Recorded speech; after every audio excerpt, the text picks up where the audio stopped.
सामुदायिक शौचालय care taker के लिए एक बहुत ही महत्वपूर्ण सूचना सामने आई है, जिसके बारे में इस वीडियो में बात करेंगे। आप सभी ने सामुदायिक शौचालय केयर टेकर को लेकर के कुछ पूछा हुआ था, उसी के बारे में इस वीडियो में बात करेंगे।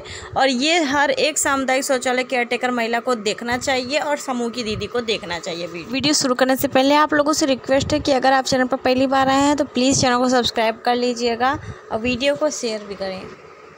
जैसे कि आप देख सकते हैं, इन्हीं का कमेंट आया हुआ था। इन्होंने पूछा है कि अगर शौचालय में कुछ खराबी हो जाए या डोर टूट जाए या सफाई टैंक को सफाई या फिर सब कौन करवाएगा। तो सबसे पहले हम यहाँ पर चलिए बता देते हैं आपको कि सामुदायिक शौचालय में केयर टेकर महिला नियुक्त की जाती है, ये तो आपको पता है। और सरकार जो है केयर टेकर को मानदेय जो देती है वो 6,000 देती है, बाकी 9,000 रुपये टोटल सरकार रुपये भेजती है हर महीने के हिसाब से। 3-3 महीने में 9,000 करके 27,000 रुपये आता है इकट्ठा पैसा। यानी कि उसमें से 3-3 हज़ार रुपये निकल जाएगा, 9,000 निकल जाएगा, बाकी का जो पैसा बचेगा वो 27,000 रुपये उस सामुदायिक शौचालय केयर टेकर महिला को दे दी जाता है 3 महीने का इकट्ठे। अब ये जो पैसा बच रहा है, ठीक, 3, 3, 6, 3, 9, 9,000 3 महीने में जो 9,000 रुपये बच रहा है, ये रुपए क्यों दिए जाते हैं आपको पता है? ये रुपए सरकार इसलिए देती है कि सामुदायिक शौचालय में जो साफ़ सफाई का जैसे कोई सामान, जैसे साबुन, फिनाइल, झाड़ू, पोछा और बाल्टी, मग, XYZ, ये सब चीज़ें अगर टूट फूट जाती हैं तो उसके लिए आता है। साबुन वगैरह तो हमेशा लगता रहता है, उन सब चीज़ों के लिए, हैंड वॉश हो गया, इन सब चीज़ों के लिए वो पैसा इस्तेमाल होता है। अब 1 महीने का सरकार कितना दे रही है पैसा? 3,000। अब आप सोचिए, क्या 3,000 रुपये मतलब कि सामुदायिक शौचालय की साफ़ सफाई में खर्चे हो जाएंगे 1 महीने में? नहीं होंगे। बहुत होंगे तो 1,000 के अंदर अंदर जो भी खर्चा होगा 1,500 के अंदर अंदर लगेगा, बस। इससे ज़्यादा 1 महीने में पैसा नहीं लगता है। आप भी अच्छे तरीके से जानती होंगे, हमारे यहाँ पर भी सामुदायिक शौचालय है, मेरे भी समूह में महिला नियुक्त है, तो सामग्री हम लोग लाते हैं, तो इसलिए हम लोगों को पता है। बाकी का पैसा क्या हुआ? बच गया है ना। 2,500 मान लेते हैं बच गया, नहीं तो मान लेते हैं 2,000 रुपये बच गया। अब हर महीने अगर 2-2 हज़ार रुपये बच रहा है तो वो तो पैसा आप तो इस्तेमाल कर नहीं रही हैं, वो तो बैंक में ही रहेगा ना, खाते में ही रहेगा।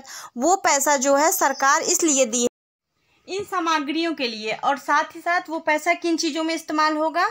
ये जो दरवाजे, जैसे दरवाज़ा टूट गया, ठीक है, बिजली ख़राब हो गई, बिजली का तार टूट गया, बल्ब फूट गया, और साथ ही साथ जो आपने बोला जैसे कि जो टंकी होती है, टंकी की साफ़ सफाई करवानी है, टैंकर की साफ़ सफाई करवानी है, या जो शौचालय का जो टंकी बनता है अलग से, जो गड्ढा वगैरह होता है उसकी साफ़ सफाई करवानी है, तो उसका पैसा जो है ये जो पैसा सरकार दी है, यही पैसे का इस्तेमाल किया जाएगा। अब बात आपने पूछी है कि ये पैसा कौन देगा, ये तो आपने नहीं पूछा है, बस यही पूछा है कि ये पैसा मतलब कि इस काम को कौन करवाएगा। पैसा तो आप जान गए कि यही पैसा लगेगा जो सामुदायिक शौचालय के लिए आ रहा है, साफ़ सफाई वगैरह के लिए, यही पैसा उसमें इस्तेमाल किया जाएगा। बाकी ये कराएगा कौन, तो ये जिम्मेदारी बनती है किसकी? क्योंकि आपके समूह से महिला नियुक्त है ना, या तो वो महिला कराए, लेकिन अगर वो नहीं समझ पा रही, नहीं कुछ कर पा रही, अकेली है, तो समूह करवाएगा। समूह की जो अध्यक्ष, सचिव, कोषाध्यक्ष है, इसकी व्यवस्था वो करवाएंगी, ठीक है, क्योंकि जिम्मेदारी उस समूह को दी गई है, उनके समूह की महिला को दी गई है, केयर टेकर को। या तो केयर टेकर करे, या तो अध्यक्ष, सचिव, कोषाध्यक्ष में से या उनके समूह के किसी भी सदस्य द्वारा ये कार्य करा दिया जाए।